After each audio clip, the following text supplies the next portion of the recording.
बच्चों, आज मैं आपका एक बिगेस्ट फियर सॉल्व करने वाली हूँ। यहाँ पर सारे बच्चों का डाउट रहता है कि ओएमआर शीट को कैसे फिल करें। ओएमआर शीट फिल करते हुए अक्सर बच्चे ये गलती करते हैं, आपने खुद देखा होगा। चाहे आपका बीएड का एग्जाम हो, चाहे आपका क्लास 10 का एग्जाम हो, या फिर आपका 12th का एग्जाम हो, ओएमआर शीट सब में फिल करनी पड़ती है ना। तो अगर आप लोग स्टूडेंट हैं और इसमें और ओएमआर होने वाली है तो बिल्कुल भी स्किप करके नहीं जाए। आज मैं आपको बिल्कुल ओएमआर शीट को भरना सिखाऊंगा। शीट को भरा जाता है, किस तरीके से हम गलती करते हैं। बेटा कुछ मिस्टेक्स ऐसे होती हैं जो हम कर देते हैं और बार बार कर भी नहीं आता कि हम कैसे उसको, ठीक है। तो यहाँ पर कुछ मिस्टेक्स है। गोले भरने का तरीका, गोले किस तरीके से भरे जाते हैं, या अगर आप कोई मिस्टेक कर देते हो तो कैसे उसको निकालो। क्या होता है अक्सर बच्चा ये जो होता है, कुछ बच्चे आप यहाँ पर देखो, मैं आपको दिखाऊं, क्लियर होगी जैसे कि ये गोले भरने का तरीका है।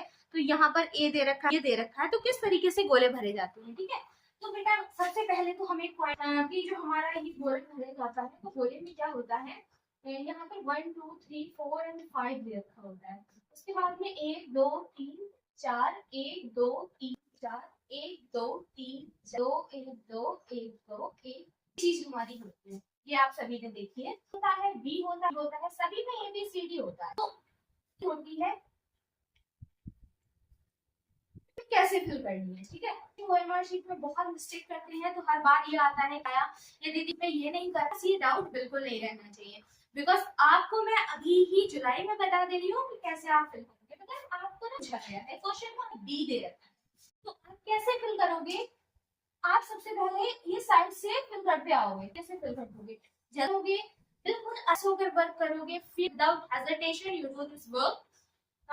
तो ये आप ऐसे, अगर आप ऐसे नहीं कर पा रहे तो क्या करें, आपके पास अगर इनफ टाइम है, you have a lots of time, तो अगर आपके पास ज्यादा टाइम नहीं है तो आप पेंसिल का यूज नहीं करें। टाइम है तो आप पेंसिल का यूज की जाती है। एक बच्चा ना रोल नंबर भरने में बहुत मिस्टेक करता है। क्लियर हो गया, अब एक बड़ा भर के छोड़ दिया, तो ये बच्चे ने इतना भर के तरीका है, वो गलत तरीका है।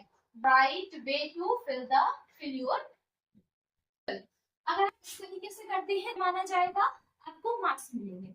आपने खुद देखा होगा कि ओएमआर शीट जो होती है वो टीचर अपने हाथों से चेक नहीं करता है। ओएमआर शीट मशीन में चेक होती है। अब मशीन क्या करती है, मशीन में एक फ्रेम आपके इस आ जाता है। अगर आपको ये बोला आधा होगा तो उसको कट कर देगी, डिडक्ट करो, पूरा वो एक्सेप्ट कर दिया, अदरवाइज मशीन उसको रिजेक्ट। आप इस तरीके से ही अपनी ओएमआर शीट भरेंगे।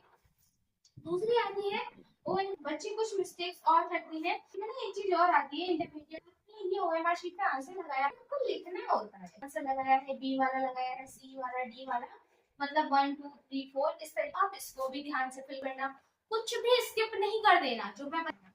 उसके बाद में आता है एक पॉइंट और आता है आप लोगों का, जो कि बहुत जरूरी है। अक्सर बच्चे ये करते हैं, पेपर कोड आता है। क्या आता है, पेपर कोड। तो पेपर कोड बच्चा क्या करता है, पेपर कोड में बहुत परेशान हो जाता है। तो बेटा पेपर कोड के लिए बिल्कुल परेशान मत हुआ करो। पेपर कोड पेपर में ऊपर में रखा होता है, साफ साफ बड़े बड़े शब्दों में दे रखा होता है। तो आपको पेपर कोड के लिए बिल्कुल भी परेशान नहीं होना, ठीक है। पेपर कोड जब आप आएगा, आपका आएगा, तो आप पेपर कोड भी वहीं से भरोगे। बस यही तरीके से अगर आपने अपनी कॉपी को फिल कर दिया, ओएमआर शीट को, पेपर कोड को, कोई मिस्टेक नहीं होने वाली, कोई मार्क्स नहीं काटने वाला, कुछ भी नहीं होने वाला। और अगर तो मुझे बताएं, ताकि आपको मैं कॉपी के अकॉर्डिंग कॉपी पे बना के दे सकती हूँ। और अगर समझ में आया हो और ये तब भी जरूर से